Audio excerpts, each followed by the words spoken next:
एक रील आता व्हायरल झाले. एक मुलगी आहे, बदलापूरमध्ये राहते आणि तिचे आई वडील जे आहे ते पॉलिटिक्समध्ये आहेत. तिने जे रामाबद्दल बोललंय ते आधी तुम्ही ऐकून घ्या. नमस्ते भैया, अभी हम जा रहे घूमने. ये सब किसने दिया है भैया? बाबा साहेबांनी दिलंय. राम कोण आहे? कोण आहे राम? कोण आहे? कोण आहे राम? गांडीत टाका त्या रामाला. हाय तरी का राम? असेल तर सांगा बरं का. आम्ही कुठे माहितीये का?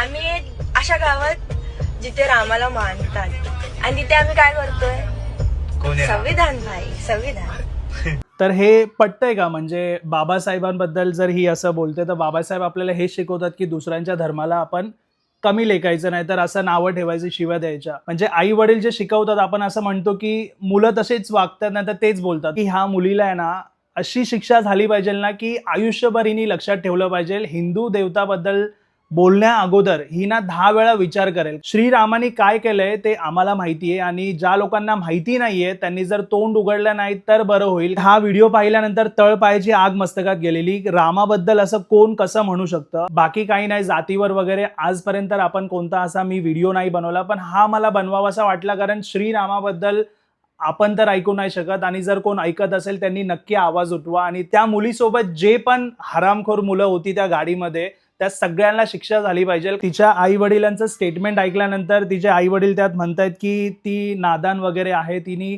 चुकून काही म्हटलं असेल तर चुकून नाही, हे शिकवण आहे आणि आधीपासून जे शिकत आली आहे ती मुलगी. चुकून हा व्हिडिओ त्यांच्याकडनं पोस्ट झालेला आहे. म्हणजे त्यांच्या मनात रामाबद्दल काय चाललंय हे विचार करा. म्हणून अशी शिक्षा द्या तिला की ती जन्मभर लक्षात ठेवेल की कुणाबद्दल तिने बोललंय.